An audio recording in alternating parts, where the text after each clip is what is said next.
muchas diapositivas. Ok, buenas tardes. Hablar de neurodesarrollo es un tema extremadamente extenso.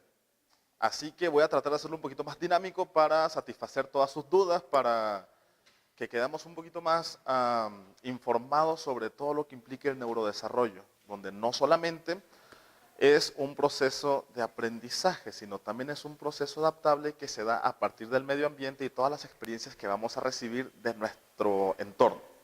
¿Sí? ¿Sienten? Ok. Se define como el proceso dinámico de aprendizaje continuo, escalonado y más complejo conforme se va avanzando, con el que se obtiene la maduración del sistema nervioso y con este el desarrollo de las funciones cerebrales. Ok, las funciones cerebrales, muchos piensan que se van a empezar a madurar después del nacimiento. Pues esto no es tan cierto. ¿Sí? La maduración cerebral y el desarrollo se empieza a partir de la concepción. ¿Por qué? Porque todo este desarrollo va de la mano de factores genéticos, factores ambientales, marcadores neuroquímicos y factores familiares. ¿Sí? Entonces, todo este desarrollo es importante estar conscientes desde los principios del embarazo. Muchas personas no se dan cuenta que están embarazadas hasta después del primer trimestre. ¿Sí? O en el segundo trimestre, o van a una revisión del ginecólogo y se dan cuenta que están embarazadas y ya tienen 6 meses. ¿Sí? Entonces, toda esta estimulación, todos estos momentos son importantes para determinar el desarrollo que va a tener el sistema nervioso. ¿Siente? Ok, la primera semana solo se da la fecundación. En la segunda semana se va a dar lo que es el huevo bilaminar. Digamos, esto es muy primitivo, solamente son 2 semanas. Pero en 2 semanas ya hay algo muy importante. En 2 semanas ya se está empezando a marcar si se va a desarrollar o no se va a desarrollar. Si no hay una buena división, entonces el producto se elimina. Si hay una buena evolución, el producto continúa. ¿Sí? Sin importar que no se hayan formado estructuras superiores. ¿Lo siguiente? En la tercera semana, ok, esta tercera semana también es importante. En la tercera semana se va a dividir en 3. Se van a dividir en ectodermo, mesodermo y endodermo. A partir de estas 3 estructuras es donde se va a formar todo el sistema nervioso central, se van a formar todos los órganos internos, se van a formar todas las faneras, que son el cabello, las uñas y todo nuestro cuerpo. ¿Sí? En esta tercera semana es cuando se empieza a desarrollar el sistema nervioso central. Entonces, si existe alguna alteración en el desarrollo del sistema nervioso central en un principio, que es un desarrollo exponencial, entonces va a haber un mal desarrollo posterior. Y mientras más temprano se llega a dar una alteración, más grande va a ser la malformación o va a ser el daño que se va a proyectar a futuro. ¿Sí? Ok, el desarrollo psicomotor va a ser la adquisición de habilidades que se observan en el niño de forma continua durante toda la infancia. Es lo que se maneja comúnmente. Infancia, el niño nace, crece y se va desarrollando. ¿Sí? Corresponde tanto a la maduración de las estructuras nerviosas como al aprendizaje del bebé. Luego niño hace descubrimientos a sí mismo y al mundo que lo rodea. Es diferente en cada niño y depende del ambiente, su potencial genético o su carácter. Ok, me voy a regresar otra vez. El desarrollo psicomotor y el desarrollo neurológico se va a marcar a partir de la 7ª semana con 2 días. A partir de este momento el sistema nervioso está formado en su totalidad. ¿Sí? ¿Que empezamos al siguiente? Que empezamos con un desarrollo motor prenatal. La mayoría de las personas conocen el desarrollo psicomotor normal, de los 0 a los 5 años. Sí, que tiene que cumplir con habilidades específicas en tiempos específicos para determinar un desarrollo normal. En caso de que exista un desfase, hay una alteración y tenemos que ver qué sucede. Ahora, la parálisis cerebral, que es una lesión a un cerebro en vías de desarrollo, se puede determinar desde antes.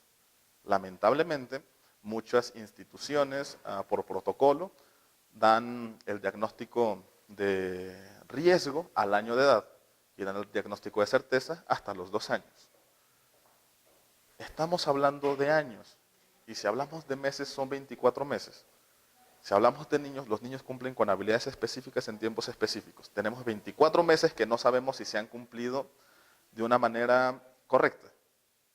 Y cuando dan el diagnóstico, pum, los mandan a terapia. O los mandan o los canalizan con los diferentes especialistas. Pero hay mucho trabajo que hacer a partir de eso. Perdón, me estoy adelantando un poco. Ok, a partir de la 7ª semana, con 3 días, empiezan los movimientos. El feto ya está formado, ya tiene todo el sistema nervioso central desarrollado, ya empezó a desarrollar ciertas partes del cuerpo, ya se está empezando a mover. ¿Sí? Un feto de 7 semanas con 3 días tiene que tener un movimiento específico. Se llama movimiento de Hiccup. ¿Sí? Es un pequeño movimiento donde va a estar vibrando, va a estar saltando. Y si hacen una ecografía, lo van a ver estar vibrando, lo van a ver estar saltando por todos lados.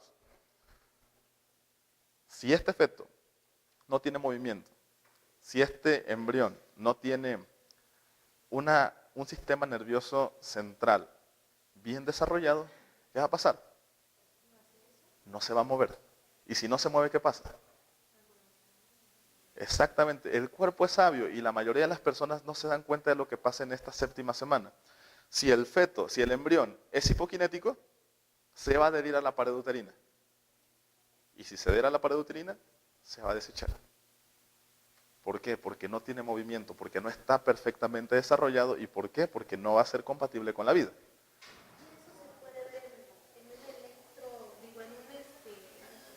En un ultrasonido sí, pero como mencioné hace rato también, muchas veces las personas que no están planeando tener hijos o que no saben que están embarazadas, en la 7ª semana no les pasa ni por aquí que tienen que estar en chequeo. Muy pocas personas que planean su embarazo, que van, que hacen un proceso normal, se dan cuenta. Y sí, se puede diagnosticar desde este momento si hay una buena integración del sistema nervioso o no. Sí, que esto va también parte del diagnóstico de alteraciones del sistema nervioso en neonatos y prematuros. Los diagnostas experimentados pueden saber este tipo de cosas. Lamentablemente, no muchos especialistas en estas cuestiones están entrenados en este método o les parece irrelevante. Sin embargo, es muy importante. Conforme va avanzando el desarrollo, el embrión va creciendo y entonces va generando nuevos movimientos. ¿Sí? Muchos dicen, bueno, ahorita no voy a adelantar tanto. Los movimientos son importantes. Cuando nos estamos desarrollando, se generan muchos músculos, se generan muchas neuronas, se generan muchos nervios que van por todos lados del cuerpo. ¿Sí? Entonces, después de esto, el movimiento sigue siendo extremadamente importante en el desarrollo corporal. Dicen, ¿por qué? Porque el cuerpo no tiene como tal una guía de qué tiene que estar inervado y qué no tiene que estar inervado. Conforme se va desarrollando el movimiento de los dedos, el movimiento de los brazos, el movimiento de las piernas, del tronco, va dando la guía para la conexión de diferentes nervios en los diferentes músculos. Además, cuando nos estamos desarrollando hay una proliferación neuronal impresionante. Generamos más neuronas de las que necesitamos, como 10 veces más. Entonces tenemos que determinar qué neuronas se van a ocupar y cuáles no. El movimiento nos ayuda a determinar también cuántas neuronas vamos a ocupar para conectar todos nuestros músculos. Ok, conforme sigue avanzando el tiempo, el feto se sigue moviendo. Y aquí es donde empiezan los movimientos importantes. ¿Por qué? Porque va a empezar con el movimiento de Hiccup. Se va a empezar a mover. Desarrolla brazos, desarrolla todas las extremidades. Empieza con pequeños movimientos de brazos. ¿Sí? Y es donde empieza el proceso diagnóstico de las personas que todavía están en contacto con los ultrasonidos. ¿Por qué? Porque tienen que empezar como el desarrollo psicomotor prenatal es como el desarrollo psicomotor postnatal. ¿Sí? Tienen que hacer cosas específicas en tiempos específicos. Conforme se va desarrollando, va empezando a mover de manera armónica los brazos, el tronco, las piernas, como en un movimiento en forma de ola. Tiene que ser gradual, tiene que ser armónico, tiene que ser con muchas rotaciones, tiene que ser elegante y no tiene que ser repetitivo. Así hasta la edad a término. Inclusive hay niños que nacen prematuros, niños que nacen de 6 meses, 7 meses. ¿Sí? Este desarrollo continúa aunque estén fuera del útero. ¿Sí? Entonces, estos movimientos pueden determinar si existe o no una buena integración del sistema nervioso central, cosa que no van a observarse en estudios de imagen, ya sea ¿cómo se digo? Resonancia magnética, encefalograma, radiografías, no va a aparecer. ¿Por qué? Porque en todos estos estudios de imagen va a aparecer la lesión, pero no va a aparecer la extensión de la lesión. Ustedes pueden ver un niño con el electroencefalograma de un niño que tiene un daño masivo, lo van a ver manchado por todos lados, lo van a ver muy desordenado. Ustedes lo ven físicamente y es un niño que camina, corre, salta y no tiene ningún tipo de problema. Ustedes pueden ver el mismo estudio de otro niño y tiene una pequeña manchita, muy pequeña. Pero curiosamente, esta pequeña manchita lesionó un área específica. Entonces, este chico desarrolló una cuadriparesia espástica. Y aunque pongas los dos estudios de imagen, no concuerdan con el tipo de persona. Los estudios de imagen no determinan la integridad del sistema nervioso central. Eso se ve a partir de los movimientos. ¿Alguna pregunta, alguna duda hasta aquí? Yo sé que es un tema un poquito complicado. Comentarios, algo por el estilo para... Ajá.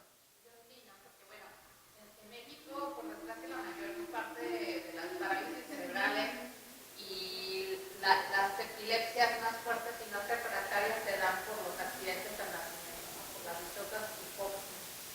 Entonces, igual también si hablas un poquito de eso, porque es importante que haya algún evento en el nacimiento, es imperativo acudir ya no a estimulación temprana, sino a directamente desde temprana. Exactamente, ok, esto también es importante. Existen diferentes tipos de alteraciones durante el nacimiento. Sí, pero el factor de prematurez, el factor de peso bajo al nacer, el factor de ingesta de líquido amniótico, ¿qué más? Hipoxia, un parto prolongado, sufrimiento fetal, un embarazo de alto riesgo, embarazos múltiples, ya implican un riesgo de daño neurológico. No significa que lo vaya a tener, pero existe la posibilidad de que desarrolle algún trastorno neurológico o no desarrolle nada. Pero por el simple hecho de tener un riesgo, entra dentro de otro grupo. Ya no podemos tratarlo como alguien común y corriente. ¿Por qué? Porque si tiene algo, estamos en el momento más indicado de aminorar lo que vaya a suceder. Y si no tiene nada, es el momento correcto para potencializar todas las capacidades latentes que pueda tener. A final de cuentas no es malo, pero tenemos que tener en cuenta esos dos enfoques.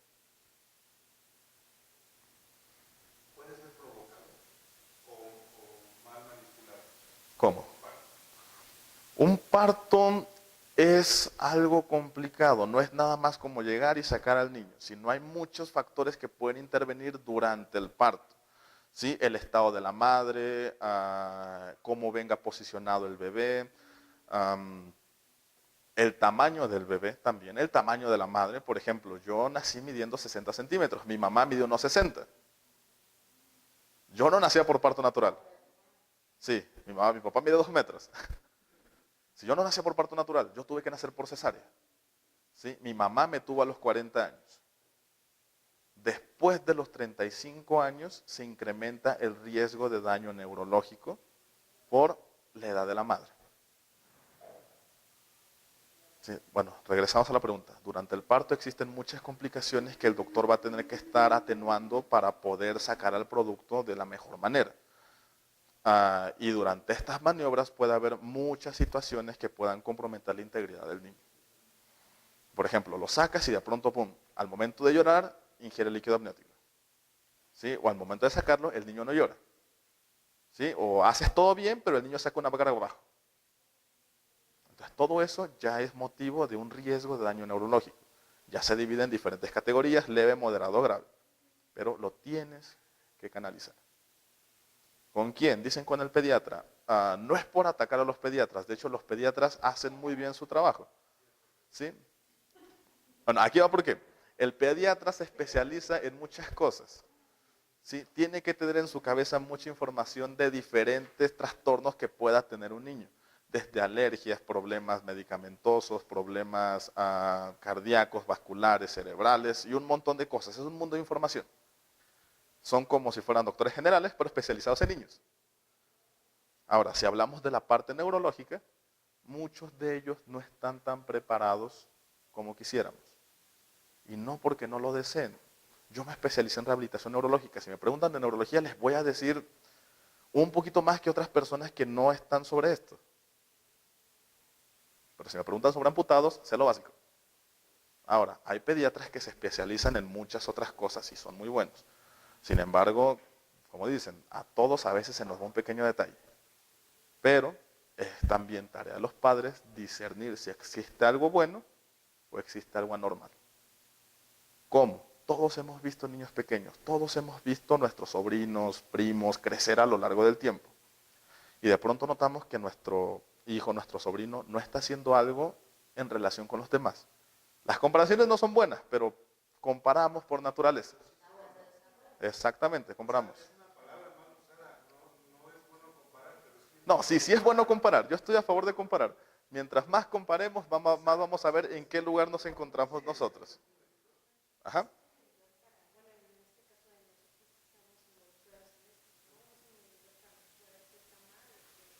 Exactamente. Y si algo está mal, le decimos al pediatra, ¿sabes qué? Yo veo esto, esto, esto y esto.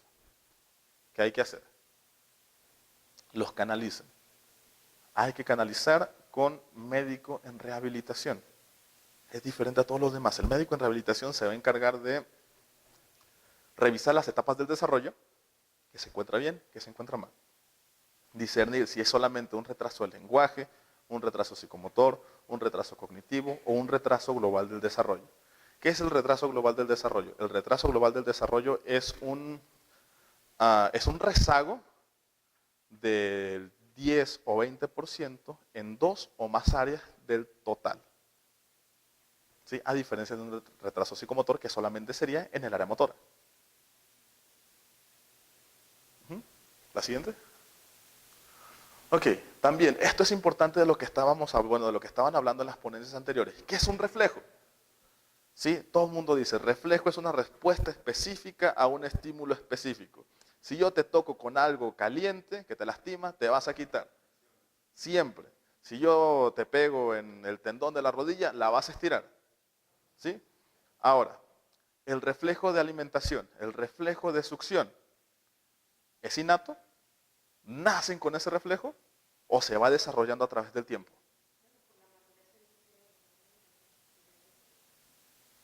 Exactamente. Aquí estamos en una zona gris, porque realmente no hay tantos estudios en cuanto a los reflejos de que nazcas con ellos o se vayan desarrollando a través del tiempo.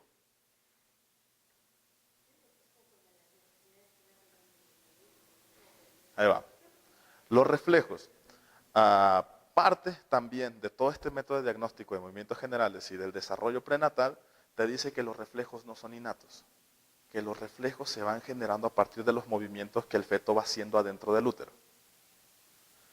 ¿Cómo? Ok, por ejemplo, el movimiento de chupeteo, a ver, creo que es el siguiente. Sí, el movimiento de chupeteo va a hacer que el feto le dé forma a la cavidad oral. ¿Sí? ¿Por qué? Porque está metiendo los dedos en la boca y está chupando. Al momento de hacer eso, da la guía de crecimiento para toda la cavidad oral que está, por ende, dentro de su cabeza.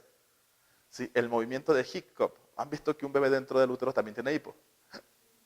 ¿Sí? Ese movimiento da la guía de crecimiento para los pulmones. Nunca ha respirado. Está dentro del líquido amniótico. ¿Cómo sabe que tiene que respirar al momento de salir al mundo? Precisamente por estos movimientos que van generando diferentes tipos de reflejos de supervivencia. Sí, el movimiento de hipo, cuando ustedes han tenido hipo, han sentido que el diafragma se contrae muy fuerte. Sí, entonces, este movimiento de hipo fortalece rudimentariamente los músculos de la respiración, lo que le va a permitir respirar al momento de nacer. El reflejo de succión, al principio no es un reflejo, es movimiento de succión. Existe una parte del cerebro que se llama generador de patrones centrales, que se va a encargar de hacer todo este tipo de movimientos. desde el movimiento de hipo hasta el movimiento de chupeteo, el movimiento de búsqueda. Que después, ¿qué pasó?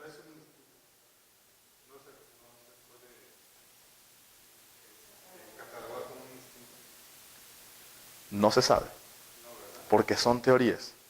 Sí, hablando de terapia física, todo es una teoría. Teoría del desarrollo conductual, teoría del desarrollo sensitivo, teoría del desarrollo emocional, muchas son teorías, no es como una ley.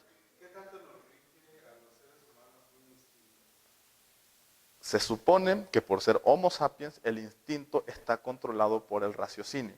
A pesar de que tú quieras golpear a una persona, sabes que está mal, y por más enojado que estés, te vas a controlar y te vas a refrenar. A diferencia de un animal. Si un animal quiere atacar, va a atacar. Exactamente. Hay muchos estudios, muchas personas que te dicen qué es lo que nos diferencia de los animales. El raciocinio. Muchas personas dicen eso. Sin embargo, a veces no es tan cierto. Porque hay animales que razonan. Delfines, cuervos, abejas, hormigas, que no solamente es por instinto. Sino a veces no es el raciocinio, sino es el nivel de raciocinio.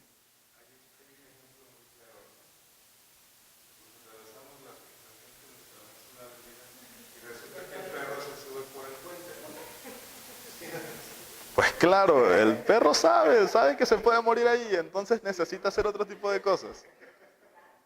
Ahora, regresando a todo esto, hay muchos fetos, hay muchas personas, hay muchos bebés que tienen un mal desarrollo en las primeras 7 semanas de vida. ¿Sí? Hay una patología muy fea, por así decirla, muy cruel, que se llama anencefalia, que es el mal cierre del neuroporo superior, que es el que va a dar origen de formación al cerebro. Son niños que no tienen cerebro. Es una patología totalmente incompatible con la vida. Entonces, ¿por qué el niño anencefálico se termina de desarrollar de manera intrauterina? ¿Por qué crece y por qué llega a nacer? Y al momento del nacimiento muere. ¿Por qué? Porque el cerebro, aunque sea de la manera más primitiva, el feto anencefálico tiene el mismo proceso de movimiento que una babosa marina. ¿Sí? Pero la babosa marina no necesita tantas funciones superiores para sobrevivir. Entonces, ustedes van a ver en el feto anencefálico el movimiento de Hickok, van a ver el movimiento de chupeteo, van a ver el movimiento de búsqueda, van a ver diferentes tipos de movimiento. Pero al momento de nacer, su cerebro o su falta de cerebro no va a sustentar la vida de este producto. Muchas veces sí, muchas veces no. Depende del equipo que cuenten en el área de diagnóstico. Inclusive diferentes tipos de trastornos genéticos se pueden detectar en el nacimiento, pero casi nadie hace una amniocentesis. Inclusive antes de embarazarse una pareja, lo más recomendable es hacer un estudio genético. ¿Por qué? Para ver qué tipo de patologías tienen los dos que pueden heredar al futuro producto.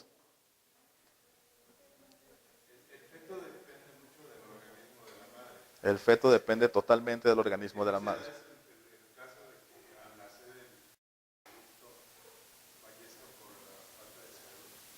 Siempre va a fallecer por la falta de cerebro. Es una patología totalmente incompatible con la vida.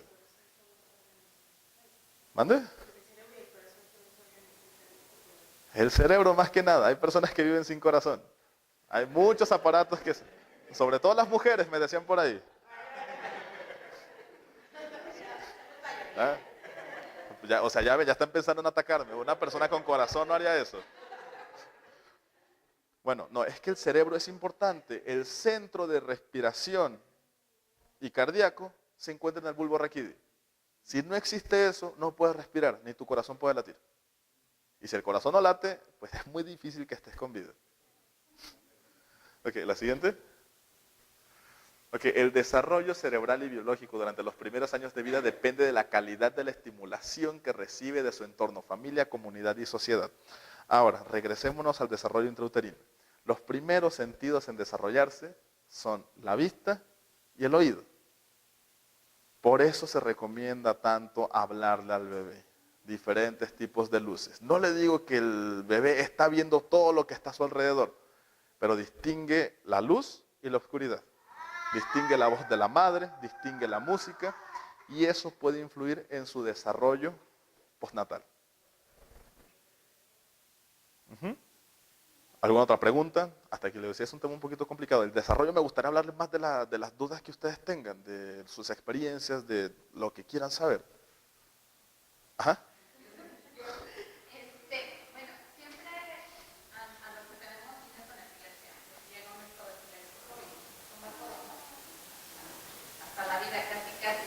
Pero bueno, ¿qué hay de eso que se habla en psicología del cerebro reptiliano, el límbico y el córtex, y que todos respondemos al reptiliano? A mí me ha funcionado con Carlos, después de los estados epilépticos, recurrir a lo básico, ¿no? Que es el masaje, la música, los tonos de voz, para de ahí ir partiendo. Excelente. Existen dos tipos de desarrollo cerebral. Sí, existen dos tipos de desarrollo en general. Unos dicen el ontogenético y el filogenético. El ontogenético te va a decir la etapa de desarrollo del ser humano desde que está boca arriba, se empieza a mover, se empieza a arrastrar hasta que llega a la bipedestación. El filogenético te habla del desarrollo evolutivo de las especies. ¿Sí? Te habla desde los primeros animales que se arrastraron fuera del mar hasta que fueron evolucionando, hasta convertirnos en lo que hoy somos, como se llama, seres bípedos con capacidades cerebrales superiores. Ahora, en los estados epilépticos, dicen lo del cerebro reptiliano. Lo que dicen los psicólogos también es una teoría. No podemos decir que es verdad, no podemos decir que es mentira. Sin embargo, a esto tienen razón, pero yo no apelo tanto a los procesos cognitivos cerebrales de la morfología, sino yo voy más a las praxias de movimiento. A pesar de que haya una crisis convulsiva o un estado epiléptico severo, eso no significa que se va a olvidar todo, sino simplemente, pum, se desconecta de momento, pero sigue aquí adentro. ¿Sí? La repetición de un movimiento va a generar un engrama de movimiento. La repetición de un engrama de movimiento va a generar una habilidad. Y la repetición de una habilidad va a generar una destreza. ¿Sí? Si un niño ya se gira solo, va y viene girando, sufre un estado epiléptico severo y pum, de pronto se le olvida girar, no significa que se haya perdido el giro, sino simplemente se inhibió momentáneamente. Los músculos tienen memoria. Al momento de empezar a trabajar otra vez la rehabilitación, va a habilitar nuevamente este patrón que ya había aprendido. Si un niño en algún momento caminó y luego lo dejó de hacer, no significa que ya no pueda caminar, sino simplemente que se le inhibió de momento. ¿Sí? Entonces, Ajá.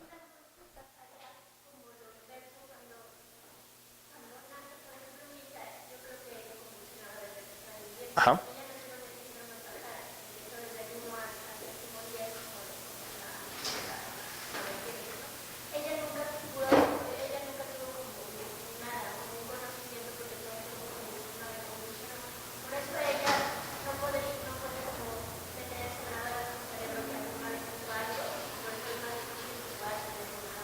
Ok, no es tan así. ¿Por qué? Porque las cuestiones motoras a veces ni siquiera son tan cerebrales.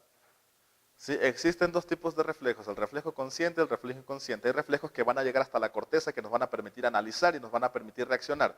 Y hay reflejos inconscientes que ni siquiera van a llegar a corteza cerebral, se quedan a nivel de médula. ¿Sí? Después de tanta repetición y después de tanto aprendizaje. Por ejemplo, ustedes cada vez que caminan piensan en, ok, tengo que levantar la cadera, la rodilla, el tobillo, equilibrarme en un pie y avanzar. No. ¿Por qué? Porque los músculos tienen memoria. Y hay estudios que te dicen que la memoria muscular es heredada. Si tú sabes hacer todo eso, tu hija tiene el potencial de poderlo hacer. Aunque su cerebro no tenga una... ¿Mande? Aunque esté dañado, exactamente. ¿Por qué? Porque el equilibrio no es una función tan cerebral, sino es una función más corporal. ¿Sí? El equilibrio se ve regido más que nada por el equilibrio visual y el auditivo. Si tú tienes bien estas dos vías, puedes desarrollar equilibrio sin tanto problema. Es como andar en bicicleta. Si ustedes saben andar en bicicleta, no importa que pasen 20 años sin subirse a una, en cuanto se suban, ustedes no se van a caer. ¿Por qué? O porque al caminar, o si ustedes quedan en cama, no sé, 2, 3 meses y luego se paran, pueden caminar otra vez sin problemas. Porque la memoria muscular permanece. El equilibrio no está regido tanto por cuestiones corticales, sino por cuestiones visuales y auditivas. Ahora, dices, no puede grabar. Claro, ¿qué pasó?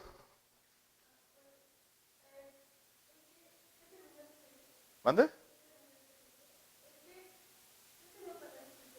Ajá.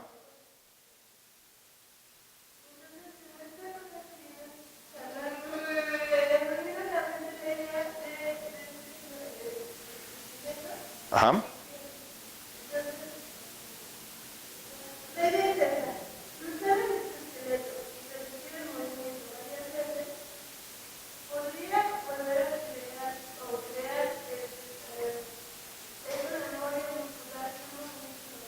Por supuesto que sí. Ahora, aquí es importante, el exoesqueleto solamente es una herramienta para lograr un fin. Si nos ponemos bueno, en brevario cultural, el exoesqueleto sí se está dando, se está empezando a ocupar, pero tiene más que nada su uso en el ámbito militar. Sí, ahora, el exoesqueleto que puedes usar tú sí es bueno. Te va a ayudar a controlar y a regir movimientos de manera adecuada. Sin embargo, si lo utilizas en todo momento, ¿qué crees que va a pasar? Te vas a atrofiar, porque el movimiento no lo estás haciendo tú, lo está haciendo el exoesqueleto. Es como las personas que utilizan fajas o que utilizan rodilleras. Si lo utilizas mucho tiempo, el músculo deja de trabajar. ¿Por qué? Porque el soporte no lo estás haciendo tú, lo está haciendo la estructura externa a tu cuerpo. ¿Sí? Ok, la espasticidad. La espasticidad es el incremento del tono muscular. Nos limita, ¿cómo se llama? No permite que nos movamos con normalidad, no permite que hagamos las cosas de una manera adecuada. Muchas personas dicen, trabajemos con el tono, y está bien, en terapia física existen dos tipos de vertientes y ninguna está equivocada. Y luchar por una es estar perdiendo el tiempo, porque las dos son correctas dependiendo cómo las ocupes. Está la postural y está la funcional. Una te dice, tienes que tener al paciente perfectamente bien alineado en todo momento para evitar algún tipo de deformidad. Y está bien. La otra te dice, no importa cómo tengas al paciente siempre y cuando sea capaz de realizar sus actividades por sí solo, aunque no tenga una postura tan óptima. En la espasticidad, lo que tenemos que hacer es fortalecer el patrón, el grupo muscular contrario al que está generando el daño. Por ejemplo, si tienes un patrón en flexión, ¿qué haces? ¿Mande? Fortaleces toda la musculatura posterior. ¿Por qué? Porque si está flexionando con una fuerza de 11 y tú tienes una fuerza de 7 atrás, ¡pum!, jamás la vas a poder estirar. Pero si te pones a trabajar extensión, si te pones a fortalecer, los músculos de atrás no están dañados. ¿Sí? Generas fuerza y ¡pum!, de pronto tienes una fuerza de 20 atrás. Entonces, el patrón de fuerza que tienes en la parte posterior va a superar el patrón espástico y te va a permitir formar nuevas praxias de movimiento. Lo que muchas personas piensan, la espasticidad es fuerza. No, es todo lo contrario. La espasticidad es debilidad muscular porque no lo estás controlando tú. Viene parte de una señal anómala que viene del cerebro y mantiene una señal constante de flexión o de extensión, dependiendo del tipo de daño. Entonces, si tú fortaleces el patrón contrario, vas a tener más control sobre tu tipo de movimiento. Sí, todas las cuestiones de TheraSuite, jaula de Rocher, exoesqueleto, férulas y todo este tipo de cosas funcionan y ayudan. Pero nada se va a comparar con el trabajo muscular voluntario. Muchas personas dicen, te pones los electrodos para generar fuerza. Sí, sí funciona, siempre y cuando no exista un tipo o un vestigio de movimiento. En cuanto te quitan los electrodos y tú puedes hacer voluntariamente esto, se acabó el uso de electrodos. Y empiezas con fortalecimiento voluntario. Si lo quieres poner todo el tiempo, se parece mucho a los infomerciales de las personas que te dicen, si te pones este cinturón, te van a salir cuadritos aunque estés sentado en tu casa. No. Ahora sí que el proceso rehabilitatorio en cualquier paciente con parálisis cerebral es funcional. Levántate, camina, corre, salta, brinca, haz todo lo que puedas. Jamás vas a enseñar a un paciente a caminar si no lo pones a caminar. Jamás le vas a enseñar a sentarse si no lo pones a sentarse. Si tú lo quieres sentar y solo le trabajas rodados, va a rodar perfectamente bien, pero no se va a sentar. No sé si me expliqué. ¿Sí? Vale, la siguiente. Ok, las habilidades que adquiere el niño es el desarrollo motor grueso, el motor fino, el sensorial, el afectivo y el cognitivo. Lo que estábamos hablando ahorita sobre todo lo que implica el desarrollo del ser humano. Las teorías del desarrollo son muchas y son muy variadas, tanto como está la sensitiva, como está la conductual. Sinceramente yo estoy más a favor de la teoría conductista. ¿Por qué? Lo repito, la repetición de un movimiento genera un engrama de movimiento. El engrama de movimiento, digamos, es como el fantasma o el espejo del movimiento para hacer cierta acción. Por ejemplo, todos tenemos un lado dominante. Y comes con esa mano, te peinas con esa mano, saludas con esa mano y haces todo con esa mano. Pero también tienes la otra. La otra tiene el engrama de movimiento, no tan diestro, pero lo hace. Puedes comer, puedes peinarte y puedes hacer todo lo que haces con tu mano dominante, pero de una manera menos efectiva. ¿Cuál es la diferencia? Exactamente, el grado de repeticiones que tienes con la mano dominante. Ahora, la repetición de un engrama de movimiento genera una habilidad. Y la repetición de una habilidad genera una destreza. No importa que tú alcances el desarrollo psicomotor normal final, ¿sí? El que adquieres a los 5 años, siempre se puede mejorar. Por ejemplo, ¿caminar es una habilidad o es una destreza? ¿Mm? ¿O destreza? ¿Destreza o habilidad? ¿Ah? Ok, esto es importante. Las habilidades son todas aquellas cosas que se van a adquirir de los 0 a los 5 años. ¿Sí? Caminar será una habilidad. ¿Sí? Correr será una habilidad o será una destreza. No, también será una habilidad. Ustedes ven un niño de 3 años corriendo para adelante, para atrás y sin ningún tipo de problema. Ahora, esto es importante. La destreza es la perfección de la habilidad. ¿Cómo? Correr. Sí, correr en zigzag es una destreza. Correr y saltar es una destreza. ¿Mande? Eso es una destreza, porque estás forzando el cuerpo a hacer algo dentro de la habilidad, pero más complejo. ¿Sí? Por ejemplo, correr hacia atrás es una destreza, porque no va dentro del desarrollo normal. ¿Sí? Dentro del desarrollo normal está caminar hacia atrás 10 pasos, pero no está correr hacia atrás. ¿Sí? O correr y saltar 10 metros, tampoco. ¿Sí? Aunque cualquiera de nosotros culmine con su desarrollo psicomotor normal, siempre se puede mejorar. Sí, no importa si es un niño normal o si es un niño con algún tipo de patología o si es un paciente que tiene una amputación, siempre se puede mejorar todas las habilidades que él ha desarrollado. Ahora, esto es importante. Parte del desarrollo implica mucho lo que es la interacción social con todo nuestro medio. Y la discapacidad, me voy a hablar de esto, la discapacidad no es un tema personal, es un tema social. La discapacidad no es inherente al individuo. Una persona con discapacidad no se va a dar cuenta que tiene discapacidad hasta que la sociedad lo señala y le dice, eres diferente. Ejemplo pequeño. Viene caminando un niño de 5 años con amputación total de la pierna, con una muleta, y se cae enfrente de ustedes. ¿Qué hacen? Lo levantan. ¿Sí? Y esto es a donde voy. El exceso de ayuda a las personas con algún tipo de alteración influye mucho en su desarrollo. A ustedes se les hace normal. Se cae, levántate, te levanto. Una vez. Pero ¿saben cuántas veces se lo han hecho en su vida? ¿Saben el mensaje psicológico que le están diciendo al niño cada vez que ustedes lo levantan?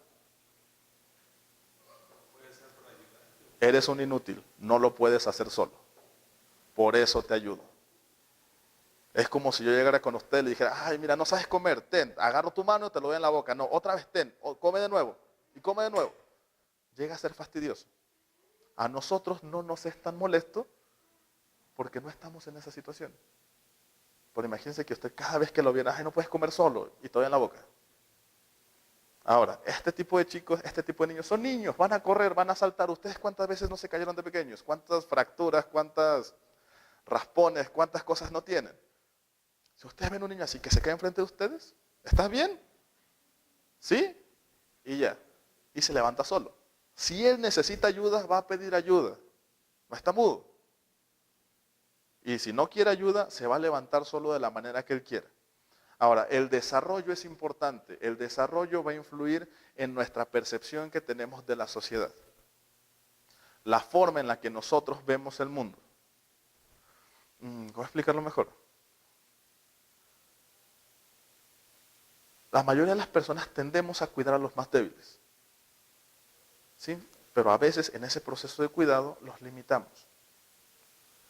Las adversidades en la vida, las adversidades que vaya enfrentando cada persona, cada niño, cada individuo a lo largo de su existencia, van a determinar las capacidades que tiene a futuro. ¿Sí? Un niño de 7 meses que cada vez que quiere algo se lo damos. El niño llora y siempre va a llorar. ¿Quieres la sonaja? Ten. ¿Quieres comida? Ten. ¿Quieres agua? Ten. ¿Cuándo se va a mover? Porque estamos satisfaciendo todas sus necesidades en el momento en el que lo desea. Entonces, ¿qué hacemos para motivarlo? ¿Quieres agua? Ahí está el vaso. No te lo voy a pasar. Va a llorar, va a gritar, va a hacer lo imposible para alcanzar sus cosas. Digo, para que ustedes se las pasen. Exactamente. Los niños, llega un momento donde ya no son niños y ya no les gritan papá, ya no les gritan mamá, ya no les gritan abuela.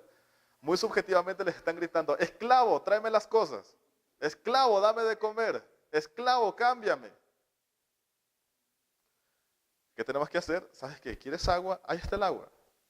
Acércate como puedas. Después de llorar, después de gritar, después de hacer berrinche, va a tener la necesidad de hacerlo. Se va a arrastrar, va a caminar, se va a levantar, va a rodar, va a hacer lo imposible por llegar a su objetivo. En cuanto esta persona se da cuenta que puede satisfacer sus necesidades sin la ayuda de alguien más, ¿qué va a decir? No necesito esperar tanto tiempo para conseguir lo que quiero. Lo voy a alcanzar yo. Que es parte de las teorías del desencadenamiento motor. Si tú pones un objetivo, lo vas a alcanzar. Te mueves en base a lo que quieres hacer. Entonces también el exceso de protección limita su desarrollo y limita su crecimiento. Mientras nosotros más obstáculos le pongamos a cualquier tipo de persona, más va a crecer. Mientras más le entreguemos todos en las manos, menos lo van a hacer. Y no es solamente en las personas, también es en las civilizaciones. Toda civilización que se asentó en un lugar próspero, ¿qué creen? Fue consumida por las civilizaciones que se asentaron en lugares inhóspitos. Los que estuvieron en lugares bonitos fueron agricultores, los que estuvieron en lugares feos fueron guerreros, y los guerreros dominaron a los demás. En este caso, los niños, mientras más problemas les pongas en su vida, más van a querer hacer, más van a querer buscar. No sé si me estoy explicando bien. Perfecto. ¿La que sigue? Ok, ahora esto es importante. El desarrollo. Los niños van a hacer habilidades específicas en tiempos específicos, como estuve diciendo. Sí, de los 0 a 3 meses. ¿Qué van a hacer de los 0 a 3 meses? De los 0 a 3 meses van a empezar a levantar el cuello, van a empezar a rodarse, van a empezar a controlar completamente el cuello. El desarrollo siempre va a ser céfalo-caudal, próximo-distal, de la cabeza a los pies y del centro hacia afuera. ¿Sí? Entonces, si es de la cabeza a los pies, lo primero que tienes que controlar es el cuello. Si no controlas el cuello, no va a ser tan fácil controlar las demás estructuras. Y no digo que es imposible, porque sí, se puede controlar el tronco y se pueden controlar las piernas sin controlar el cuello. A diferencia de lo que muchas personas dicen. Aquí en la clínica donde trabajo en Radio Cuba, ahorita, estas 2 semanas nos han llegado como 7 pacientes que han estado en diferentes instituciones y le dicen, ¿sabes qué? Tu hijo jamás va a caminar. Lamentablemente, cuando te lo dice un profesional de la salud, se la compras. Lo que yo les puedo decir es que ningún profesional de la salud puede hacer un diagnóstico tan aventurado para decir, tu hijo no va a hacer esto. Y no es tanto porque no tengan el conocimiento, sino que no hay una escala, no hay un pronóstico, no hay nada que te limite a hacer o no hacer algo. Sí, muchos dicen es potencial humano, muchas personas dicen es capacidad cognitiva, muchas otras personas dicen que es el potencial. Hay patrones que se siguen. Un niño que se sienta solo tiene el 90% de probabilidades de marcha. Un niño que se incorpora de pie tiene el 99% de probabilidades de marcha. Un niño que se para solo durante 10 segundos es capaz de dar de 2 a 3 pasos por sí solo, sin ningún tipo de ayuda. Pero no significa que no lo vayan a hacer nunca. Yo tengo pacientes, tienen 13, 14, 15 años, una cuadriparesia espástica severa, espasticidad en brazos y piernas, no controlan del todo el cuello, no se pueden girar, no se pueden hincar, no pueden incorporarse de pie solos y caminan. Los agarras de los brazos, los agarras de las manos y caminan, marchan. Tienen marcha independiente asistida con andadera posterior. Los pones en la andadera, pum, y va y viene y hacen de todo en su escuela. Sí, la marcha, muchos dicen, si no alcanzan la marcha antes de los 5 años, va a ser imposible que la alcancen. Eso tampoco es cierto. Hay pacientes que logran la marcha independiente hasta los 15, 16, 17 años, dependiendo del entrenamiento que se les esté dando. ¿Alguna pregunta aquí? Sí. Ajá.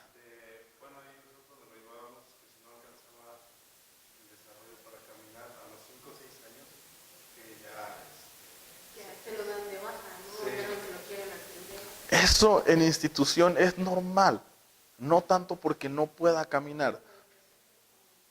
¿Mande? Por el presupuesto que dan en las instituciones. Exactamente, las instituciones tienen que estar reciclando cada cierto tiempo los pacientes. ¿Por qué? Porque no solamente es uno, son miles de millones de chicos los que necesitan atención. A veces las terapias son deficientes, no porque el terapeuta sea malo, no porque el terapeuta no esté preparado, sino porque la institución los limita al momento de trabajar. Yo, institución, te digo, no puedes hacer esto, no puedes hacer esto, no puedes hacer esto, no puedes hacer esto. ¿Por qué? Porque me metes en problemas a mí. Entonces, muchas veces no es que el terapeuta te diga, estado de alta, sino que simplemente la institución dice, para afuera. Y no es que esté dado de alta, sino simplemente ya no tenemos espacio para trabajar aquí contigo. Ahora, las habilidades motoras se alcanzan a los 5 años. A los 5 años la máxima expresión de la habilidad motora gruesa es subir y bajar escalones sin estar agarrado de nada. ¿Sí? Esa es la culminación del desarrollo psicomotor normal. Ahora, todas estas habilidades, lo más importante es tratar de alcanzarlas antes de los 5 años, pero no significa que después de los 5 años no las podamos adquirir o no las podamos alcanzar. Ahora, regresándome un poquito, la parálisis cerebral. La parálisis cerebral es un daño no progresivo y no regresivo. La parálisis cerebral no se va a revertir, y no estoy hablando de las habilidades, estoy hablando del daño. La espasticidad no es reversible, y el problema no es la espasticidad. La espasticidad es algo que va a ser inherente y va a permanecer con él toda su vida. Sí, aunque trabajemos control de tono, aunque trabajemos disminución de tono, la espasticidad va a estar presente toda la vida de esta persona. El problema en la parálisis cerebral infantil no es este signo, es el crecimiento. ¿Por qué? Porque el músculo espástico es una señal de contracción sostenida involuntaria por parte del cerebro. Y el músculo no va a crecer a la par del hueso. El hueso va a seguir creciendo. Cuando nacen, todo niño nace hipotónico. No existe la parálisis cerebral hipotónica. Sí, eso es una mentira. Si alguien ha escuchado, parálisis cerebral hipotónica, eso no es cierto. Todos los niños nacen hipotónicos. ¿Por qué? Porque ningún bebé recién nacido ha tenido contacto con la gravedad. Han estado en líquido amniótico durante toda su gestación, nacen, no tienen fuerza. Entonces, pum, están totalmente suaves y laxos.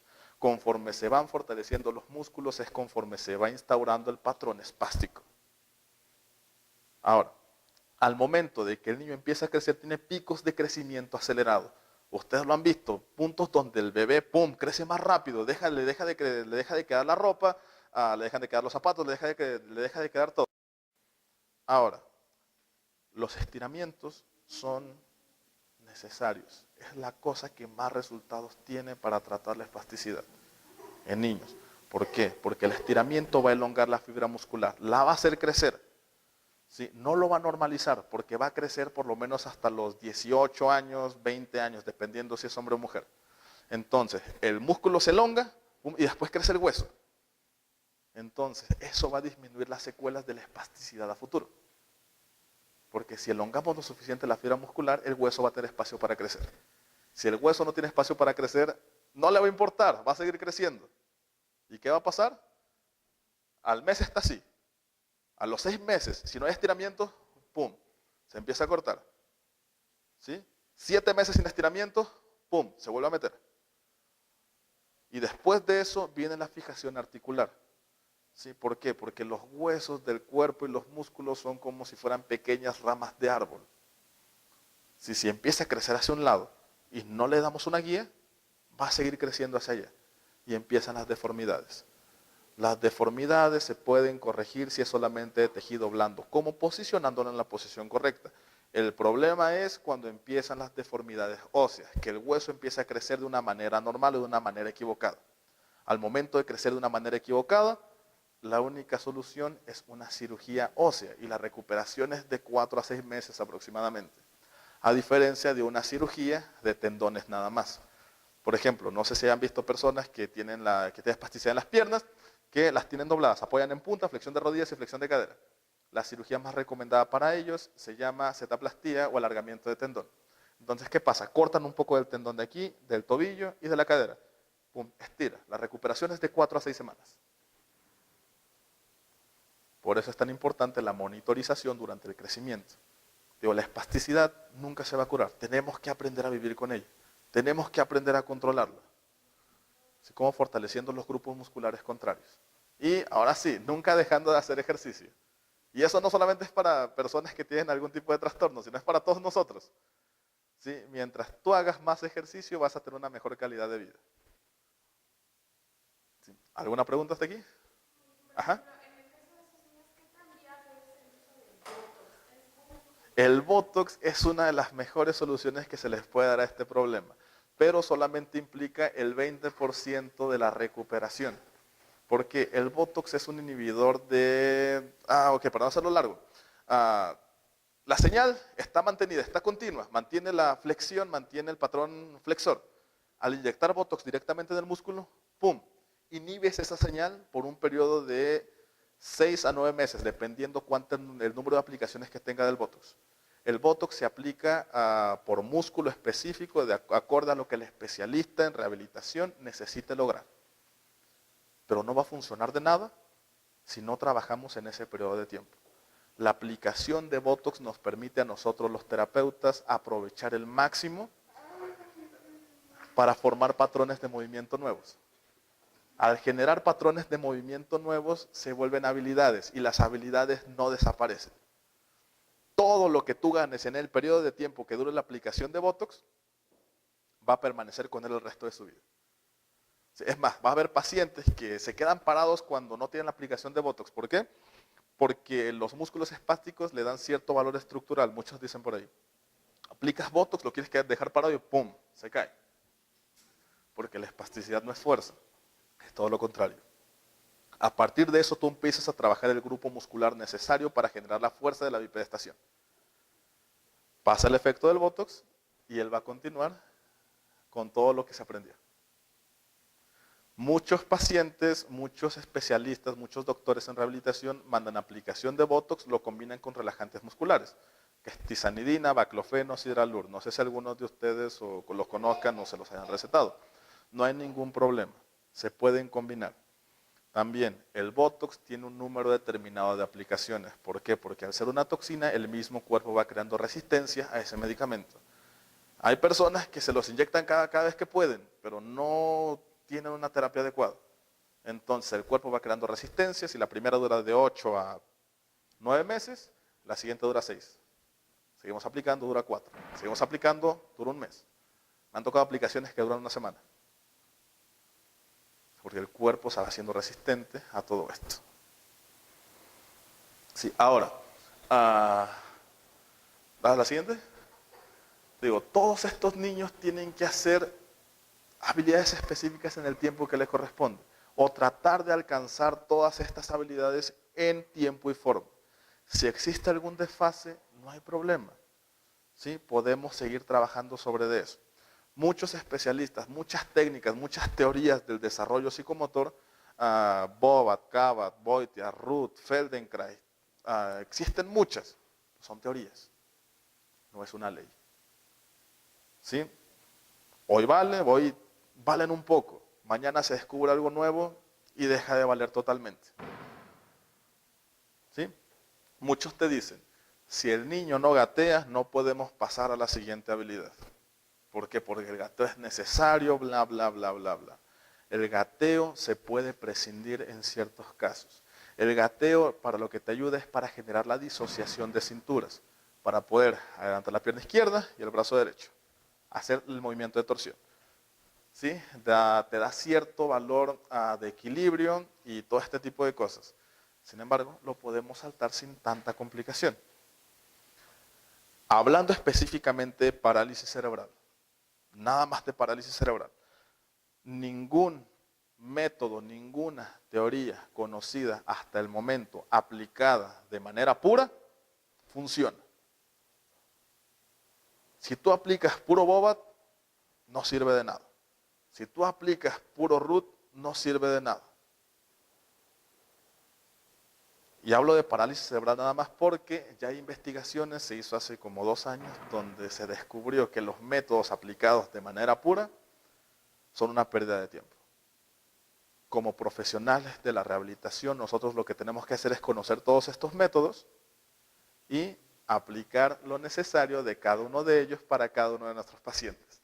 De 4 a 6 meses a ayudar para sentarse, se mantiene sentado con apoyo, que no son la misma cosa. ¿Por qué? Si está acostado y se levanta, es una habilidad. Si se mantiene sentado con apoyo de las manos, es una habilidad completamente diferente. ¿Sí? Hay niños que no se pueden incorporar a sentado, pero si tú los sientas, tienen apoyo de manos. ¿Sí? Eso significa que tienen control de tronco. Y si tienen control de tronco, tienen posibilidades de marcha.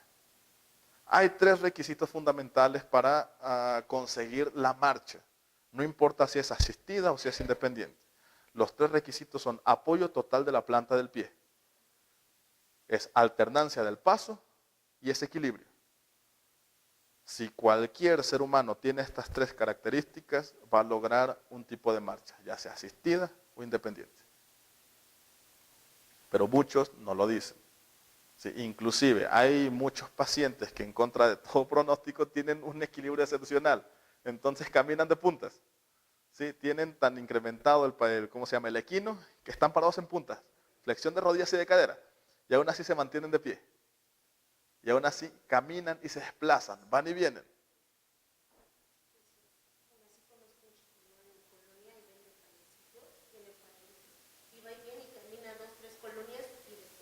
Exactamente. Y sí, hay un patrón ahí un poquito incómodo al momento de la postura, pero no importa. ¿Por qué? Porque es independiente. Sí, a final de cuentas no nos importa tanto, está mal que lo diga, si son felices o no son felices. Si lo que nos importa más es que logren esta independencia, sea como sea. Las repercusiones psicológicas, esto también es un tema un poquito complicado, no muchas personas se los manejan. Y también es un tema de estudio. Las repercusiones psicológicas que tienen las diferentes personas o los diferentes niños al momento de ser sometidos a tratamientos fisioterapéuticos o tratamientos rehabilitatorios. ¿Por qué? Porque es algo invasivo. Están tocando tu cuerpo, te están moviendo, te están obligando a hacer algo que tú no quieres, te están obligando a algo a hacer contra lo que tú no estás acostumbrado. ¿Sí? Y no digo solo a ellos, cualquier tipo de situación, bueno, nosotros somos el resultado de todos los traumas y de todas las cosas anormales que pasaron de toda nuestra infancia. ¿Sí? Las personas que nunca se dan por vencidas probablemente les exigían mucho de pequeños. Las personas que no les gusta hacer nada probablemente también de pequeños les pasó algo por ahí. Con los niños es lo mismo, dependiendo cómo los vayas tratando, ellos van a generar cierto nivel de desarrollo cognitivo, emocional y social. Ahora, lo que les estaba diciendo, las teorías del desencadenamiento motor se van a basar en 3. El desarrollo motor, el desarrollo cognitivo y el desarrollo sensorial. Dependiendo cómo estimules estas 3 áreas, es la vertiente hacia donde se va a ir. Si desarrollas el cognitivo, obviamente el cognitivo va a crecer mucho más, ¿sí? Pero también el social y también el motor. Porque a mayor conocimiento, mayor curiosidad. A mayor curiosidad, mayor movimiento. A mayor movimiento, mayor interacción social. ¿Alguna otra pregunta? Ok, a la otra. Todas estas diapositivas ya nada más son de etapas del desarrollo. O sea, de lo que tienen que cumplir los niños cada cierto tiempo. ¿La siguiente? Ok, regresamos otra vez. El movimiento. Cada una de todas estas posiciones, cada uno de estos elementos del desarrollo nos va a ayudar a complementar el total del ser humano. Si conforme se sigue avanzando de manera motora, se sigue avanzando de manera comunicativa y cognitiva. ¿Sí? El desarrollo se va a dar hasta los 5 años. Y sigo regresándome. No significa que si no logran una habilidad cuando tienen 5 años, no la puedan perfeccionar después de los 5 años. Los doctores te van a decir que existen muy bajas probabilidades, pero la probabilidad no es un elemento esencial en el potencial humano. Hay mamás que no tienen brazos y aún así les hacen de comer, los cambian, los cuidan, van y vienen en carro y hacen muchas cosas. La naturaleza del ser humano es mejorar cada vez que se le presenta una situación de adversidad. ¿Sí? ¿Cómo explicarlo mejor? Necesitas desplazarte, no tienes piernas, te arrastras. Necesitas agarrar algo, no tienes brazos, haces lo posible por tomarlo. Ahora, hay niños que nacen sin brazos. ¿Sí? ¿Ustedes creen que el no tener brazos para él es importante? ¿Por qué no? No es una necesidad. Nunca ha tenido brazos. Él no sabe lo que es tener brazos. ¿Sí? Ni siquiera está grabado en su cerebro el tener brazos. Entonces para él son totalmente imprescindibles. Es más, si el niño crece y tú le implantas unos brazos, no va a saber qué hacer con ellos. No se puede adaptar. Perdón. Sí, se va a adaptar a lo que tiene que hacer con todos los elementos que están en su cuerpo en ese momento. Si necesita hacer algo, ¿mande? A su imagen corporal, exactamente. Digamos, nuestros brazos, nuestra lengua, nuestra nariz, nuestros ojos, piernas y todas las estructuras corporales que nosotros tenemos están representadas esquemáticamente en el cerebro. De manera real, se llama homúnculo cerebral. Es la representación física que existe en el cerebro de todas las partes de nuestro cuerpo. Sí, que se forma después de los 3 años, creo, no recuerdo bien eso todavía. Sí, pero si antes de este tiempo llegas a sufrir algún accidente y pierdes un segmento corporal, es como si jamás lo hubieras tenido. Sí, y les repito, el potencial humano no tiene límites. ¿Sí? Existen diferentes abordajes terapéuticos para trabajar con esto, con diferentes tipos de personas, que se llama abordaje transdisciplinario, que trasciende la disciplina que tú estás teniendo. ¿Sí? No importa si eres un terapeuta físico, si eres un terapeuta ocupacional, si eres un terapeuta sensorial, terapeuta de lenguaje, si eres un doctor en rehabilitación, si eres un doctor en neonatología. La evaluación transdisciplinaria te permite abarcar más cosas de lo que tu disciplina pertenece. ¿Por qué? Comúnmente se tiende a particionar a los seres humanos y más a los pacientes y más a los niños. ¿Por qué? Te dicen, él es, mira, trabajas aquí motor grueso, trabajas acá motor fino, trabajas acá lenguaje, trabajas acá sensorial. Pero los seres humanos no somos particiones, si no somos diferentes. Somos el conjunto de todas estas situaciones. La evaluación transdisciplinaria te dice que debes de trabajar de una manera global. No separar las cosas, sino tratar de unir todo en una sola persona. No sé si me expliqué aquí. Sí, ok, perfecto. Siguiente. También, los niños, las personas, los seres humanos, vamos a tener ciertos periodos de tiempo para lograr diferentes habilidades. La marcha, dicen, un niño de 12 meses ya debe estar caminando, ¿sí? Pero la logra hasta los 13 meses. Estamos hablando de desarrollo normal. El niño va a tener de los 11 a los 14 meses para desarrollar la marcha. No importa en qué mes lo haga, si está dentro de ese periodo. Algunos lo van a hacer antes, algunos lo van a hacer después, pero si lo logran, es normal. ¿Sí? Muchos dicen, no, es que mi hijo todavía no camina, ya tiene 11 meses. Todavía tiene tiempo para caminar sin ningún tipo de problema. Si se pasa ese tiempo, ok, existe un desfase, pero lo podemos lograr más adelante. ¿La siguiente?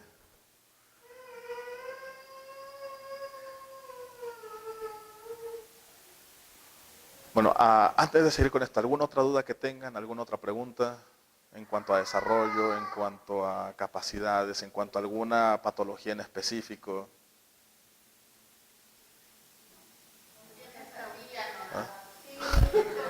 Estamos intentando en todo lo que nos han dicho, no es cierto.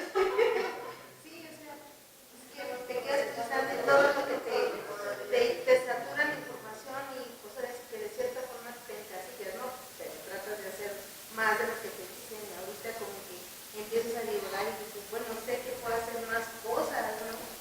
Ahora, esto también ahorita me recuerdas un punto importante. Hablando de todo esto, es importante mencionar la importancia que tienen los papás en no realizar ningún tipo de terapia en casa. Por lo menos en cuestión de terapia física. ¿Saben por qué? Porque no son terapeutas físicos. Son papás, son esposos, son esposas, son seres humanos. Las instituciones, malamente, en cuestión de terapia física, te dicen, ¿sabes qué? Ven, tú le vas a hacer este ejercicio, 20 repeticiones de estas, 30 repeticiones de esta, le vas a hacer esto, esto, esto y esto. Entonces, ¿qué están haciendo? Deslindan su responsabilidad profesional y se convierten de ustedes. Si el chico no avanza, si el paciente no avanza, es culpa de todos ustedes y no es mía, porque yo ya cumplí con mi trabajo de enseñarles a ustedes lo que tienen que hacer. No es así.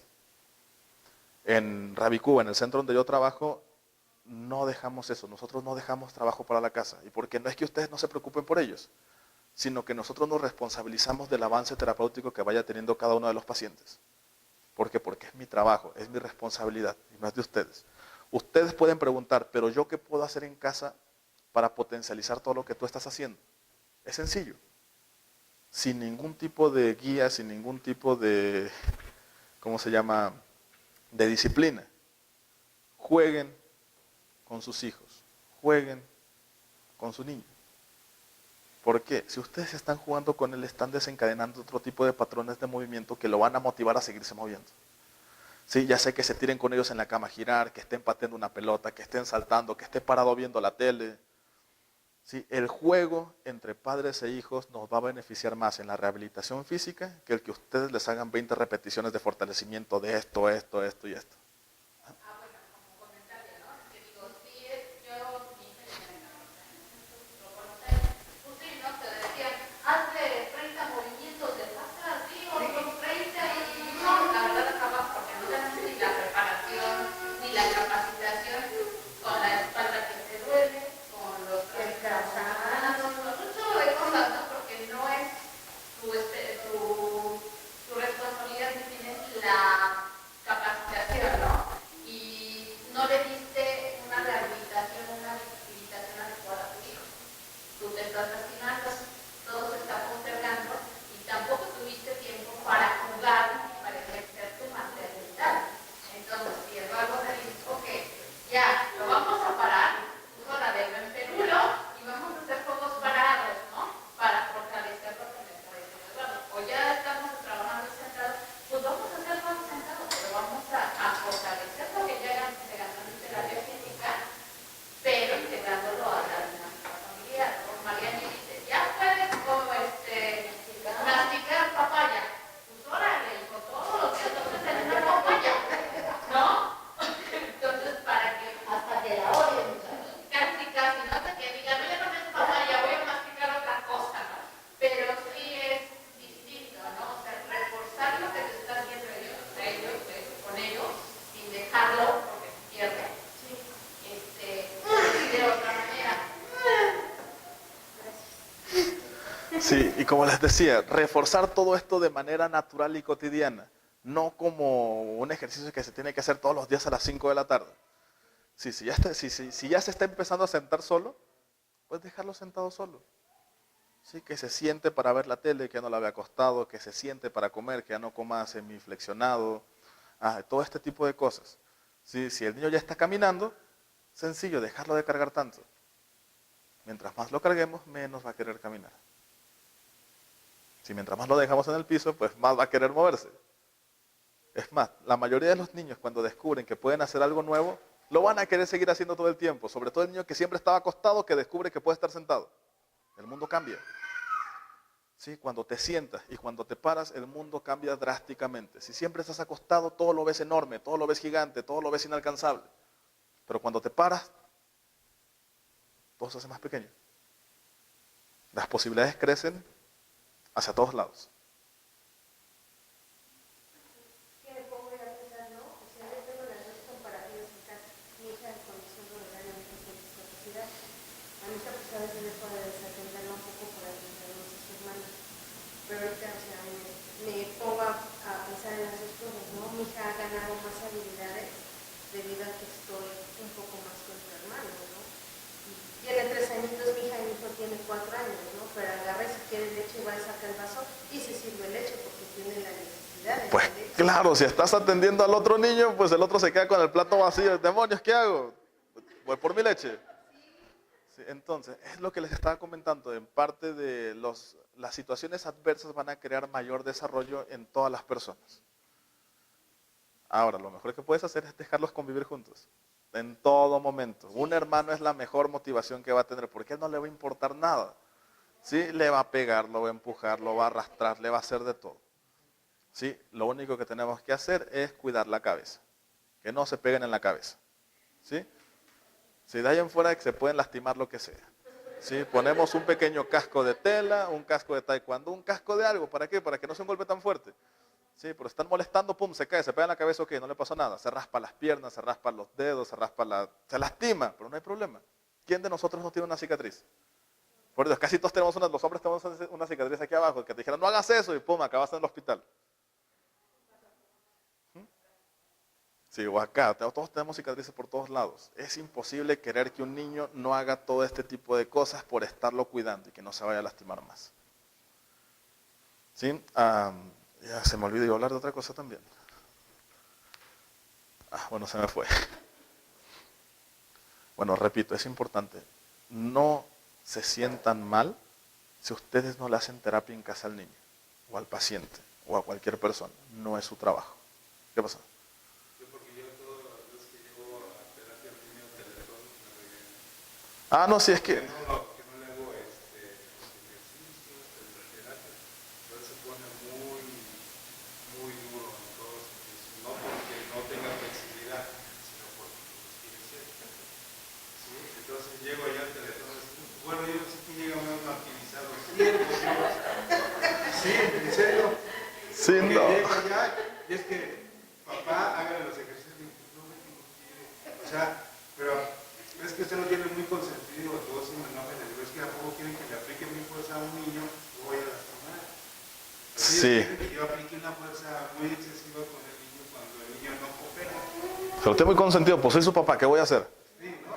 Sí, los papás están para diferentes cosas. Para trabajar rudo estamos nosotros. Por ejemplo, un paciente llega conmigo. Hay pacientes de todo tipo de condiciones. Sí, hay pacientes yo he tenido pacientes que fingen crisis convulsivas, que aguantan la respiración hasta ponerse azules y desmayarse. Niños que se provocan el vómito, que vomitan 50 veces por terapia, están trabajando, se meten el dedo a la boca y vomitan. ¿Por qué? Porque están acostumbrados. Si fijo una convulsión, todo el mundo me dice, no, pobrecito, ya llévenselo. No. Todo niño que sufre crisis convulsivas está controlado, toma algún tipo de medicamento. Es muy raro, es extremadamente raro que un paciente con crisis convulsivas te llegue a ti, terapeuta, sin un control. Si puedes sufrir una crisis convulsiva durante el tratamiento, ¿sabes qué? Esperas a que pase, termina la convulsión y continúas con el trabajo. Está muy cansado, no importa, seguimos trabajando. ¿Sí? Eso. No, pues de que va a llorar, no hay ningún tipo de problema.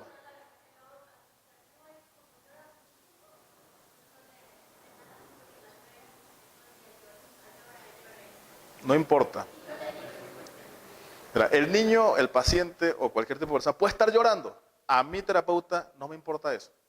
Si el niño está haciendo lo que tiene que hacer, ya sea tranquilo o llorando, tenemos las de ganar. Si el niño está caminando, pero está llorando y está sacando moco, no está caminando, aunque esté llorando. Inclusive, la fuerza del llanto es muy importante. La fuerza del llanto es muy importante. Cuando una persona está llorando, genera tensión muscular en todo su cuerpo, lo que te permite dirigir esa fuerza como terapeuta hacia donde tú quieras. ¿Sí? Si un niño está enojado, ¿qué hace? Se estira, no dejas que lo flexiones. ¿Sí? Pues no lo flexiones, páralo. ¿Ya está enojado? Exactamente.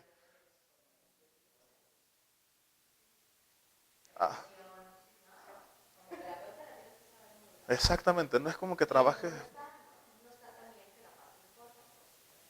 No, si el paciente está cooperando, cooperamos. Si no quieres cooperar, pues no me importa, de todas maneras lo vas a hacer.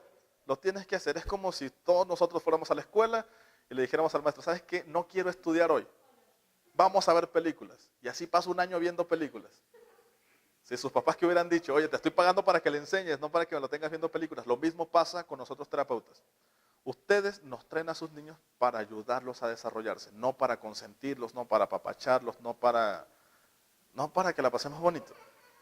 Sí, hay algo a lo que yo le llamo síndrome de Estocolmo infantil. ¿Por qué? Porque después de tantas terapias que tienes con el mismo terapeuta, dejan de llorar y se quedan bien. Y le dices, ¿sabes qué? Hoy vas a pasar con él.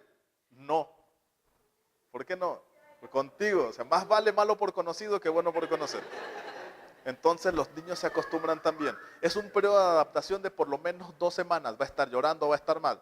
De pronto se va a dar cuenta, si lloro de todas maneras me van a obligar a trabajar. Así que pues mejor no lloro. Ajá, si mejor me canso menos y ya, estoy tranquilo. Ajá. Ahora, lejos de este tema, les voy a comentar algo de lo que es discapacidad, minusvalía e invalidez. Que son palabras muy fuertes para algunas personas. ¿Sí? Que te dicen, eres un inválido, estás diciendo que valgo menos. No. Ok, todas estas palabras tienen un diferente significado. Si todos en algún momento pasamos por un periodo de invalidez o de minusvalía. La discapacidad es diferente a minusvalía. ¿Sí? La discapacidad es cuando el término minusvalía e invalidez convergen en una misma situación. ¿Sí? Por ejemplo, la invalidez va también de la mano de no poder realizar cierta actividad o cierta acción. Si, por ejemplo, yo en lo personal soy un inválido para tocar guitarra. Yo no puedo. Jamás he podido. Lo he intentado una y otra y otra y otra vez.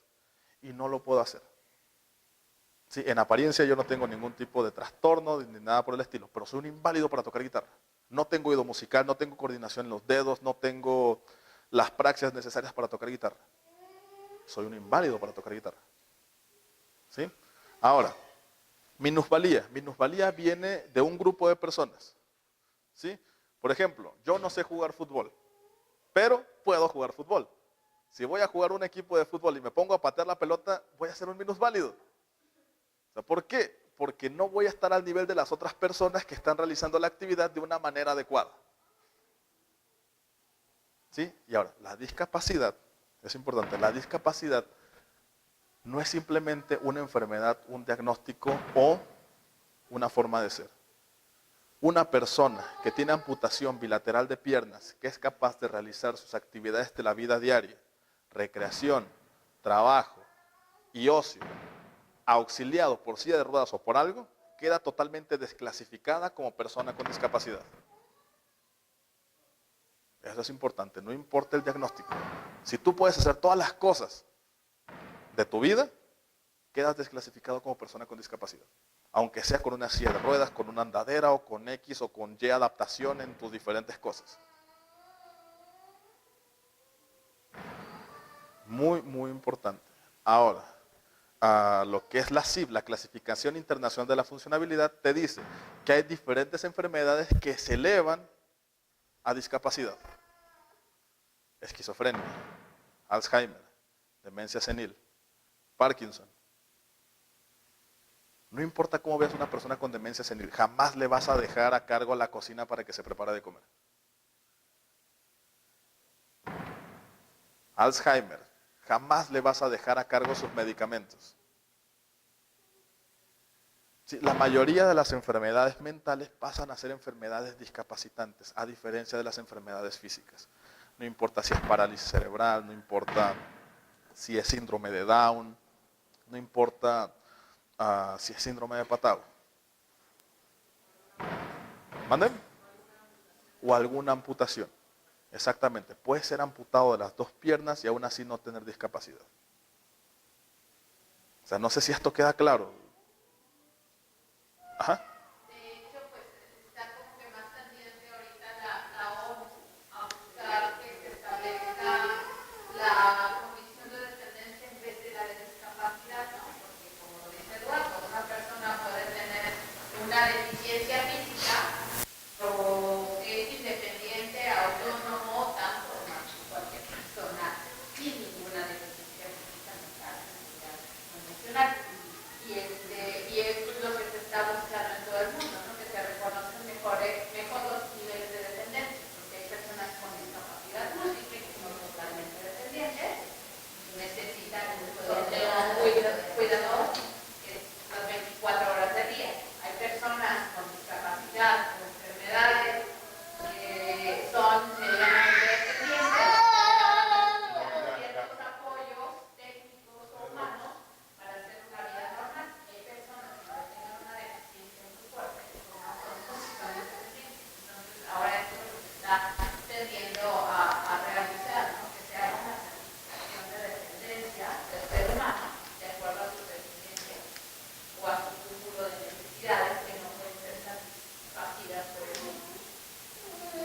Exactamente. ¿Esta fuente de dónde es? CIF, Clasificación Internacional de la Funcionabilidad.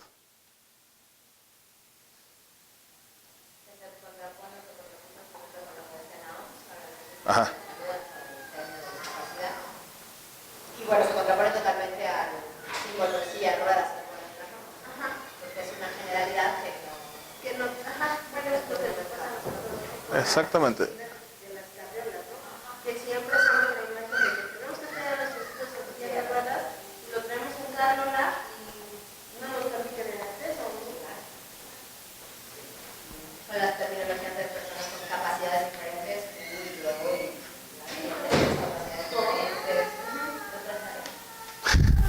Especiales, especiales.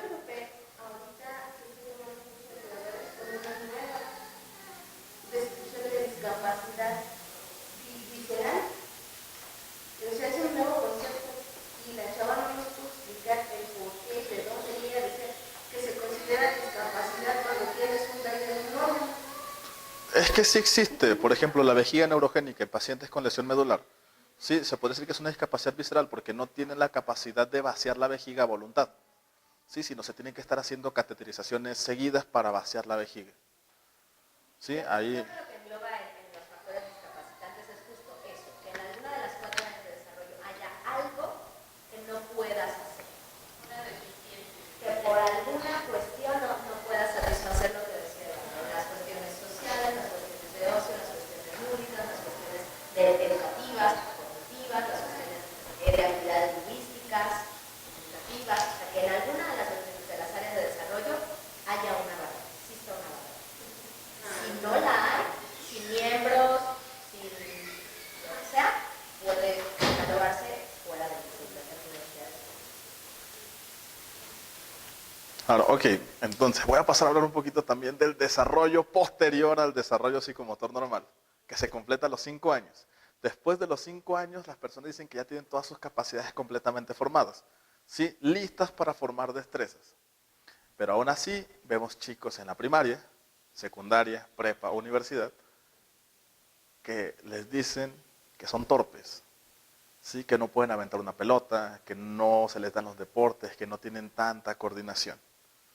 No sé, ¿alguno de nosotros, alguno de ustedes conoce algún chico en el que en los deportes lo elegían al final o nunca lo escogían? Si le decían, eres torpe, no sabes hacer las cosas. Pues bueno, no es que sea torpe, es una enfermedad. Se llama trastorno del desarrollo de la coordinación y se diagnostica después de los 6 años. Normalmente son chicos que no tienen tantas praxias o no tienen tantas habilidades para desarrollar diferentes tipos de deportes o de habilidades motoras comunes. ¿Sí? Normalmente son las personas a las que les avientas una pelota y las quieren agarrar con 2 manos y les pegan la cabeza. Si todos conocemos a alguien. Ojo, este tipo de trastorno del desarrollo de la coordinación no va impedido con la cognición. Inclusive pueden llegar a ser profesionistas y ser expertos en sus ramas y no tener ningún tipo de complicación. Pero las habilidades físicas se ven limitadas. Y también existe cierto grado de discriminación a este tipo de personas. ¿Por qué? Porque si no soy bueno haciendo deporte, entonces no me puedo juntar con los demás chicos. Entonces los relegan. Y como comentaban, buscan pretextos para no realizar cierta o cual actividad física. Y por decir en este caso, Ajá. sí tiene que haber un tiempo de intervención en este tipo de trastorno. Por supuesto que sí. Pero este trastorno pasa muy desapercibido. ¿Por qué? Porque después de los 5 años los pediatras no tienen la menor idea y este tipo de baterías de diagnóstico deben estar en las primarias y los que más capacitados deben estar son los maestros de educación física.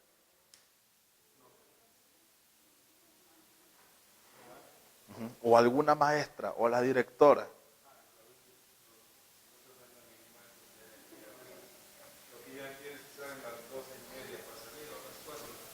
Si también el desarrollo físico es importante, después de los 5 años, cuando ya se completó, es muy común ver este tipo de trastornos. Sí, repito, son chicos que están impedidos para los deportes.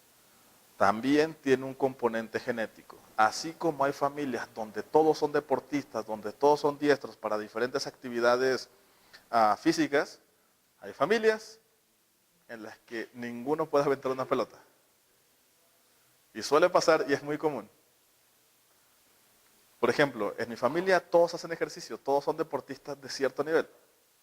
¿Sí? En la familia de mi esposa ninguno puede aventar una pelota hacia el frente sin equivocarse. Entonces les digo, tiene un componente también hereditario. Si familias de personas que no hacen ejercicio pueden desarrollar ese trastorno.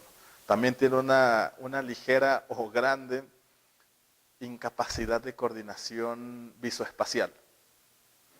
¿Sí? Tú vas caminando y dices, gira a la derecha rápido. ¿Cuál es la derecha? Pueden tener un amigo así, tal vez. ¿Sí? O van en el carro y le dicen, dale vuelta a la izquierda. Chin, ¿cuál es? Ajá. ¿Qué otra cosa? También son incapaces de desarrollar trayectorias. Por ejemplo, decir, ¿sabes qué? Pégale al blanco que está ahí enfrente. ¿Sí? No de coordinar precisamente el movimiento de la mano con el ojo y la trayectoria hacia el objetivo. Si tal vez ustedes lo puedan hacer, ¿quieres darle un blanco? Entonces trazas la trayectoria desde tu cabeza, tus ojos, tu mano y ya estás viendo más o menos los lugares por donde puede pegar. Si el trastorno de desarrollo de la coordinación, pues no lo pueden hacer. Entonces lo quieren aventar y en lugar de aventar hacia el frente, sale para todos lados. Si estoy hablando a grosso modo de este trastorno también. Para decirles que el desarrollo no termina nada más a los 5 años, sino después también se puede presentar. Es una patología muy poco conocida. Casi nadie te habla de ella. Y va más de la mano de las destrezas. Las habilidades se van a adquirir de los 0 a los 5 años y las destrezas después de los 5 años. A la siguiente. Y no, ya hablé de eso. Creo que es todo. ¿Anda? Sí, ¿me lo veo? Sí, bueno, sería todo. Muchísimas gracias.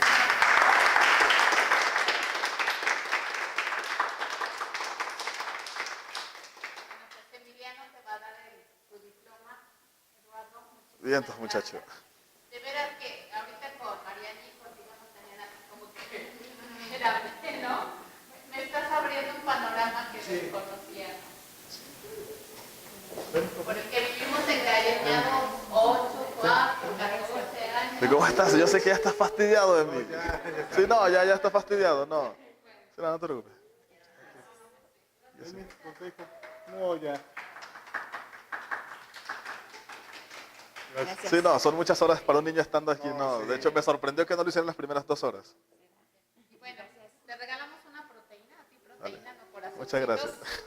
Y un vinagre para tus lechugas. Bueno, muchas gracias. ¿Qué son lechugas? ¿Lechuga? No, no es cierto. Está bien. Pues Sí, muchas gracias. También alguna otra duda, pregunta que tengan, comentario. Sí, y Una bueno, retroalimentación porque yo venía muy diferente a mi muy ateretonizado. Sí. en serio que sí. ¿Qué pasó? Ya para pillar Ajá, claro que sí. Sí, Sí, por ¿no favor. traes los datos ahí para que No los traigo. Ok. Se me olvidó. Ahorita los anoté en la hoja de que lo mande. Sí, ponla. Haz la diapositiva y escribo las cosas.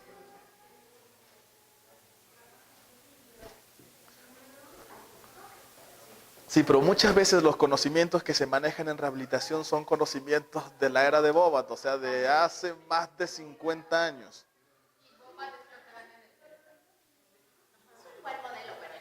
¿Dónde? Ahí está. A ver, anota, si quieres mi teléfono es 55 64 23 28 93. Ahí está. Hazlo grande.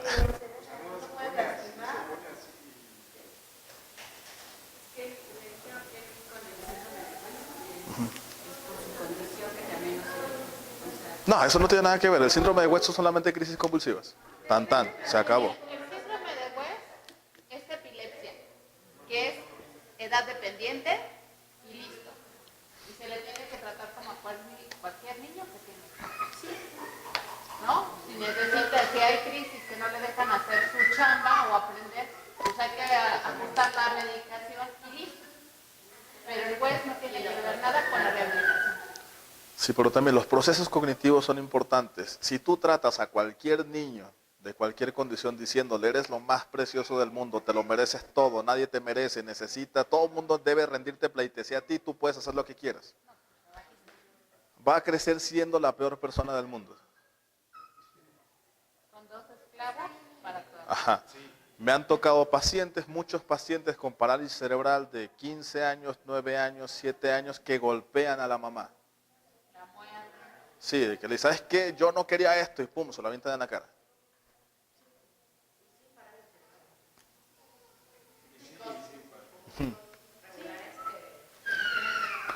También es importante, hablando de la parálisis cerebral ya no se maneja como leve, moderada y grave. Eso es algo muy subjetivo. Sí, la parálisis cerebral se vino a estandarizar con Palizano y con Rosenbaum, que desarrollaron el Gross Motor. El Gross Motor es la escala de maduración motora gruesa para el desarrollo de los niños con PC. ¿Sí? Entonces, no se divide en leve, moderado y grave, porque para lo que a mí es leve, para ustedes puede ser grave, porque es su hijo, o su familiar, o su amigo. ¿Sí? Entonces, se desclasificó y se empezó a manejar por forma de independencia de movimiento. Perfecto. No, claro que no. No, severa, eso ya no se ocupa. Se ocupa por grado de independencia de movimiento. Palizano 1, que es los niveles, es un paciente, es un niño que realiza una marcha sin asistencia. Palizano 2 es asistida, sí, con andadera o con algo por el estilo. Palizano 3, rayos, no me acuerdo tanto. ¿Mande? Si no genera marcha, pero se mantiene sentado. ¿Sí? Palizano 4 es un niño que no tiene tanto control de tronco y Palizano 5 es un niño totalmente acostado. Ahora, es importante, de acuerdo a esta clasificación, te dice que todos los pacientes con parálisis cerebral, sin importar el nivel donde se encuentren, van a avanzar un nivel ascendente, con terapias, cirugías y más cosas. Un Palizano 1 puede evolucionar y convertirse en un niño normal, quitando totalmente el diagnóstico de PC. Un Palizano 2 puede convertirse en un Palizano 1. Un Palizano 3 puede alcanzar la marcha asistida. Un Palizano 4 puede alcanzar el control de tronco y un Palizano 5 puede alcanzar la disociación de síntomas.